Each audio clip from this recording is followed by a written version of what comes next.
ಹೀಗೆ ನೋಡಿ ಪಾಯಿಂಟ್ಗಳ ಸಂಖ್ಯೆ ಜಾಸ್ತಿ ಆಗ್ತಾ ಇದೆ. ಒಂದು ಕಡೆಯಿಂದ ಇನ್ನೊಂದು ಕಡೆಗೆ ಅದು ವಿಸ್ತಾರ ಆಗ್ತಾ ಇದೆ. ಪ್ರೈವೇಟ್ ಜಾಗಗಳಿಗೂ ಕೂಡ ಇದು ಖಾಸಗಿ ವ್ಯಕ್ತಿಗೆ ಸೇರಿದಂಥ ಜಾಗದಲ್ಲೂ ಕೂಡ ಅಲ್ಲಿ ಶೋಧ.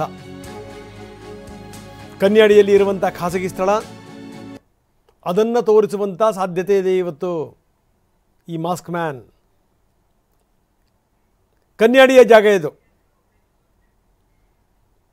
ಅಲ್ಲಿ ಖಾಸಗಿ ವ್ಯಕ್ತಿಗಳಿಗೆ ಸೇರಿದಂಥ ಜಾಗದಲ್ಲಿ ಶೋಧ ಮಾಡಿ ಅಂತ ಹೇಳ್ಬೋದು.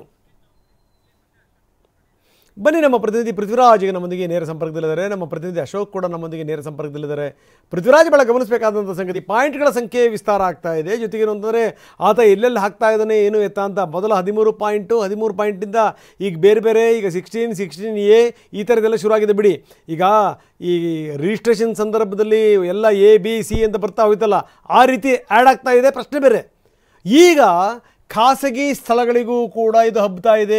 ಕನ್ಯಾಡಿನಲ್ಲಿ ಈಗ ಖಾಸಗಿ ವ್ಯಕ್ತಿಗೆ ಸೇರಿದಂಥ ಪ್ರದೇಶವನ್ನು ಕೂಡ ಈತ ತೋರಿಸ್ಬೋದು ಅನ್ನುವಂಥದ್ದು. ಏನದು ಅಲ್ಲಿನ ವಿಶೇಷತೆ ಏನು? ಅಲ್ಲೂ ಕೂಡ ಏನಾದರೂ ಶವಗಳನ್ನು ಕೂತು ಹಾಕಿದಾರಂತ, ಏನು ಕತೆ ಇದು? ಖಂಡಿತ ರಂಗನಾಥ್, ಆತ ಹೇಳಿರುವಂಥದ್ದು ಅದೇ ರೀತಿ. ಅಲ್ಲೂ ಕೂಡ ಶವವನ್ನು ಹೂತಾಕಿದ್ದೀನಿ ಅಂತ ಹೇಳಿ. ಅಂದರೆ 1ರಿಂದ 13ನೇ ಪಾಯಿಂಟ್ ಏನು ಗುರುತು ಮಾಡಿದ್ರು, ಆ ಸಂದರ್ಭದಲ್ಲೇ 13 ಗುರುತು ಆದ ನಂತರ ಅಲ್ಲಿಗೆ ಕರ್ಕೊಂಡು ಹೋದ ಅವತ್ತು, ಅಂದರೆ ಆರಂಭಿಕ ದಿನಗಳಲ್ಲಿ. ಸೊ ಆದರೆ SIT ಅಧಿಕಾರಿಗಳು ಇದು ಖಾಸಗಿ ಜಾಗದಲ್ಲಿದೆ, ಸದ್ಯಕ್ಕೆ ಬೇಡ 13 ಪಾಯಿಂಟ್ ಮುಗಿಸೋಣ, 13 ಪಾಯಿಂಟ್ ಸರ್ಕಾರಿ ಅರಣ್ಯ ಜಾಗ ಮತ್ತು ಏನು ನದಿ ಪಾತ್ರಗಳಲ್ಲಿ ಇದೆ ಅಂತೇಳಿ ಅದನ್ನಷ್ಟೇ ಗುರುತು ಮಾಡಿತ್ತು. ಈಗ ಆತ ಕನ್ಯಾಡಿ ಕಡೆ ಬೊಟ್ಟು ಮಾಡ್ತಾನೆ ಅನ್ನೋ ಒಂದು ಕುತೂಹಲ ಇರುವಂಥದ್ದು. ಯಾಕೆಂತ ಹೇಳಿದರೆ ಆತ ಹೇಳುವಂತಹ ಜಾಗಗಳೆಲ್ಲವೂ ಕೂಡ ಮುಗಿತಾ ಬಂದಿದೆ. ಈಗ ಆತ ಈ ಒಂದು ಪ್ರೈವೇಟ್ ಜಾಗವನ್ನು ತೋರಿಸ್ತಾನೇನೋ ಅನ್ನೋ ಕುತೂಹಲ ಎಲ್ರಿಗೂ ಇರುವಂಥದ್ದು, ಅಂಥದ್ದು ಅನುಮಾನ ಕಾಡ್ತಾ ಇರುವಂಥದ್ದು. ಸದ್ಯಕ್ಕೆ ಇವತ್ತು SIT ಆಫೀಸ್ಗೆ ಅವರೆಲ್ಲ ಬಂದಂಥ ಸಂದರ್ಭದಲ್ಲಿ ಅಲ್ಲಿಂದ ಯಾರೂ ಕೂಡ ಹೊರಟಿಲ್ಲ. ಯಾಕೆ ಅಂತ ಹೇಳಿದರೆ ಇವತ್ತು ಏನು GPR ಕೂಡ ಈ ಕಡೆ ಬರ್ತಾ ಇರುವಂಥದ್ದು, ಅನುಚ್ಛೇದವನ್ನು ತಗೊಂಡು ಬರ್ತಾ ಇದ್ದಾರೆ. ಸೊ ಅದರಿಂದಾಗಿ ಈ ಒಂದು SIT ಅವರು ಆತನನ್ನು ಅಲ್ಲೇ ಕೂರಿಸ್ಕೊಂಡಿರುವಂಥದ್ದು, ಅಂದರೆ SIT ಪೊಲೀಸ್ ಠಾಣೆಯಲ್ಲೇ ಇರುವಂಥದ್ದು. ಸದ್ಯಕ್ಕೆ ಅಲ್ಲಿಂದ ಹೊರಟ್ರೆ ಇವತ್ತು 2 ಪಾಯಿಂಟನ್ನು ಆತ ತೋರಿಸ್ಲಿಕ್ಕಿದ್ದಂಥ, ಅಂದರೆ ಏನು ಇಮಿಡಿಯೇಟಾಗಿ ಅಲ್ಲೇ ಒಂದು ನೋಟಿಸನ್ನು ಕೊಡ್ತಾರೆ. ನೋಟಿಸ್ ಕೊಟ್ಟು ಯಾವ ಪ್ಲೇಸ್ ಹೇಳು ಅಂತ ಹೇಳಿ SIT ಕೇಳುತ್ತೆ. ಇದು ಪ್ರೊಸೀಜರ್ 2-3 ದಿನಗಳಿಂದ ನಡೀತಾ ಬರ್ತಾ ಇರುವಂಥದ್ದು. ಇವತ್ತು ಆತ ಹೇಳಲಿಕ್ಕೆ ಪ್ರಿಪೇರ್ ಆಗಿದ್ದಂಥದ್ದು ಒಂದು ಆ ಕನ್ಯಾಡಿಯ ಖಾಸಗಿ ಜಾಗ, ಮತ್ತು ಇನ್ನೊಂದು ಏನು 16A ರತ್ನಗಿರಿ ಬೆಟ್ಟದಲ್ಲಿ 16ನೇ ಪಾಯಿಂಟ್ ನಂಬರ್ ಏನು ಮಾಡಿದ್ರು. ಸೊ ಅಲ್ಲೇ ಸುತ್ತಮುತ್ತ ಈ ಕೇರಳದ ಮಹಿಳೆಯನ್ನು ಒಬ್ಳನ್ನ ಹೂತಿಟ್ಟಿದ್ದೆ. ಸೊ ಆಕೆಯ ಸೀರೆ ಬೇರೆ ಎಲ್ಲ ನೋಡಿದರೆ, ಅಂದರೆ ಆ ಥರ ಆಕೆಯ ಡ್ರೆಸ್ ಎಲ್ಲ ನೋಡಿದರೆ ಆಕೆ ಕೇರಳದವಳಾಗಿದ್ಲು ಅನ್ನೋ ಒಂದು ಮಾಹಿತಿಯನ್ನು SIT ಮುಂದೆ ಕೊಟ್ಟಿದ್ದ. ಆ ಪಾಯಿಂಟನ್ನೇ ಮುಂದುವರೆದ ಭಾಗದಲ್ಲಿ ಹುಡುಕ್ತಾರ ಅನ್ನೋ ಮಾಹಿತಿ ಕೂಡ ಇದ್ದಿದ್ದಂಥದ್ದು.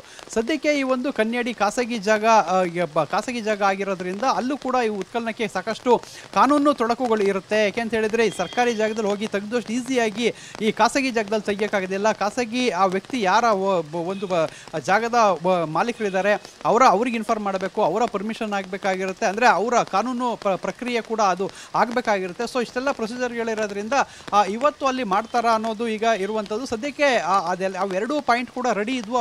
ಎರಡರಲ್ಲಿ ಯಾವ್ದಾದ್ರು ಒಂದು ಪಾಯಿಂಟಿಗೆ ಇವತ್ತು ಆ ಮಾಸ್ಕ್ದಾರಿ ಕರ್ಕೊಂಡು ಹೋಗ್ತಾನೆ ಅಂತ ಹೇಳಿ ಹೇಳಲಾಗ್ತಾ ಇತ್ತು. ಸೊ ಆದರೆ ಈಗ DIG SIT DIG ಅನುಚೇತ್ ಅವರು ಈ ಒಂದು GPR ಮಷಿನನ್ನು ತೆಗೆದುಕೊಂಡು ಬರ್ತಾ ಇರೋದ್ರಿಂದ ಸದ್ಯಕ್ಕೆ ಇವತ್ತಿನ ಶೋಧ ಕಾರ್ಯಾಚರಣೆ ಮೋಸ್ಟ್ಲಿ ಅದನ್ನು ಅಲ್ಲಿಗೆ ಮೊಟಕುಗೊಳಿಸಿ ಎಲ್ಲರ ಕಾನ್ಸಂಟ್ರೇಷನ್ ಎಲ್ಲ ಕಾರ್ಯಾಚರಣೆಗಳು GPRನ ಹತ್ರ ಹೋಗ್ಬೋದು ಅಂತ ಅನ್ನಿಸ್ತಾ ಇದೆ. ರಂಗನಾಥ್, ನೀವು ಹಾಗೇನು ಸಂಪರ್ಕದಲ್ಲಿರಿ. GPR ಬಳಕೆಗೆ ಅಂತೂ ಇಂತೂ ಅನುಮತಿ ಸಿಕ್ಕಿದೆ. ಆ ಯಂತ್ರವನ್ನು ಕೂಡ DIG ತರ್ತಾ ಇದ್ದಾರೆ. ಇಲ್ಲಿಂದ ಇದು ಒಂದು ಬೇರೆ ರೀತಿಯ ಸ್ವರೂಪವನ್ನು ಪಡಿಬಹುದು ಅಂತ, ಬೇರೆ ತಿರುವನ್ನು ಪಡಿಬಹುದು ಅನ್ನುವಂಥದ್ದು. ಬನ್ನಿ, SIT ವಲಯದಲ್ಲಿ ಏನೇನು ಡೆವಲಪ್ಮೆಂಟ್ಗಳಿದೆ, ಅಶೋಕ್ ನಮ್ಮ ಜೊತೆಗೆ ನೇರ ಸಂಪರ್ಕದಲ್ಲಿದ್ದಾರೆ. ಅಶೋಕ್, SIT ಡೆವಲಪ್ಮೆಂಟ್ಸ್ಗಳೇನು? ರಂಗನಾಥ್, ಇವತ್ತು ಬೆಳಿಗ್ಗೆ SIT SP ತನಿಖಾಧಿಕಾರಿ ಜಿತೇಂದ್ರ ದಯಾಮ್ ಅವರು ಸೇರಿದಂತೆ ಎಲ್ಲ ಅಧಿಕಾರಿಗಳು ಕೂಡ ಬಂದಿದ್ರು. ಪುತ್ತೂರು AC ಸ್ಟೆಲ್ಲಾ ವರ್ಗೀಸ್ ಅವರು ಕೂಡ SIT ಕಚೇರಿಗೆ ಬಂದಿದ್ರು.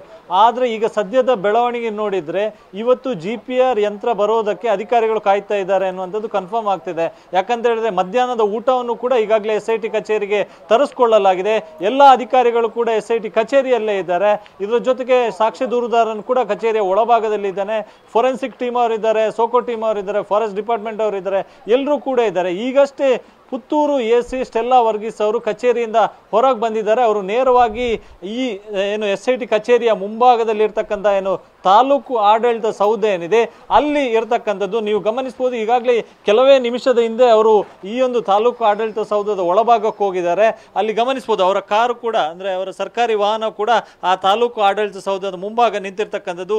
AC ಅವರು ಸುಮಾರು 1.5 ಗಂಟೆಗಳ ಕಾಲ SIT ಕಚೇರಿ ಒಳಭಾಗದಲ್ಲಿದ್ರು, ಅಲ್ಲಿ ಒಂದಷ್ಟು ಚರ್ಚೆ ನಡೆಸಿದ್ರು.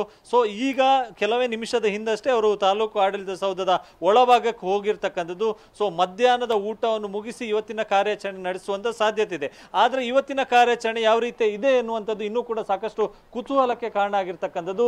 ಒಂದ್ ಕಡೆಯಿಂದ GPR ಯಂತ್ರವನ್ನು ಮಂಗಳೂರಿನಿಂದ ಈಗ ಧರ್ಮಸ್ಥಳದತ್ತ ಬರ್ತಾ ಇದೆ, ಅದನ್ನು ತಗೊಂಡು ಬರಲಾಗ್ತಿದೆ ಅಂತ ಎನ್ನುವಂತ ಮಾಹಿತಿ ಕೂಡ ಇದೆ. ಸೊ ಆ ಒಂದು GPR ಯಂತ್ರದ ಬರುವಿಕೆಗಾಗಿ ಅಧಿಕಾರಿಗಳು ಕಾಯ್ತಿದ್ದಾರೆ ಎನ್ನುವಂತ ಸಂಶಯ ಕೂಡ ಇದೆ. ಒಟ್ಟಿನಲ್ಲಿ ಇನ್ನೇನು ಕೆಲವೇ ಹೊತ್ತಿನಲ್ಲಿ ಈ ಎಲ್ಲ ಪ್ರಶ್ನೆಗಳಿಗೂ ಕೂಡ ಉತ್ತರ ಸಿಗ್ಲಿಕ್ಕಿದೆ. ಮತ್ತು ಆ 13ನೇ ಪಾಯಿಂಟ್ ನಲ್ಲಿ ಒಂದು ವೇಳೆ ಇವತ್ತು ಡೆಮೋ ರೀತಿಯಾಗಿ ಶೋಧ ಕಾರ್ಯವನ್ನು, ಅಂದ್ರೆ ಈ GPR ಯಂತ್ರವನ್ನು ಬಳಸಿಕೊಂಡು ಡೆಮೋ ರೀತಿ ಅದರ ಮೂಲಕ ಒಂದು ಶೋಧ ಕಾರ್ಯವನ್ನು ಮಾಡಲಾಗ್ತದೆ ಎನ್ನುವಂತ ಪ್ರಶ್ನೆಯೂ ಕೂಡ ಇದೆ. ಇದರ ಜೊತೆಗೆ ಅಥವಾ ಬೇರೆ ಹೊಸದಾಗಿ ಪಾಯಿಂಟ್ ಅನ್ನು ಗುರುತಿಸುವಂತ ಪ್ರಕ್ರಿಯೆ ಆಗುತ್ತೆ ಅನ್ನುವಂಥದ್ದನ್ನು ಕೂಡ ಕಾದ್ ನೋಡ್ಬೇಕಾಗಿದೆ. ಒಂದು ವೇಳೆ ಹೊಸದಾಗಿ ಪಾಯಿಂಟ್ ಗುರುತಿಸೋದಾದ್ರೆ ಆಲ್ರೆಡಿ ಇಷ್ಟರೊಳಗೆ ಅವರು ಇಲ್ಲಿಂದ ಹೋಗ್ಬೇಕಾಗಿತ್ತು. ಆದ್ರೆ ಇನ್ನೂ ಕೂಡ ಹೊರಡದೆ ಇರೋದನ್ನು ನೋಡಿದ್ರೆ GPR ಯಂತ್ರಕ್ಕಾಗಿ ಅಧಿಕಾರಿಗಳು ಕಾಯ್ತಾ ಇದ್ದಾರೆ ಅನ್ನುವಂಥದ್ದು ಬಹಳಷ್ಟು ಸ್ಪಷ್ಟವಾಗಿ ಗೊತ್ತಾಗ್ತಾ ಇರ್ತಕ್ಕಂಥದ್ದು. ರಂಗನಾಥ್. ಎಸ್ ಅಶೋಕ್, ಧನ್ಯವಾದ ತಮ್ಮೆಲ್ಲ ಮಾಹಿತಿಗೆ.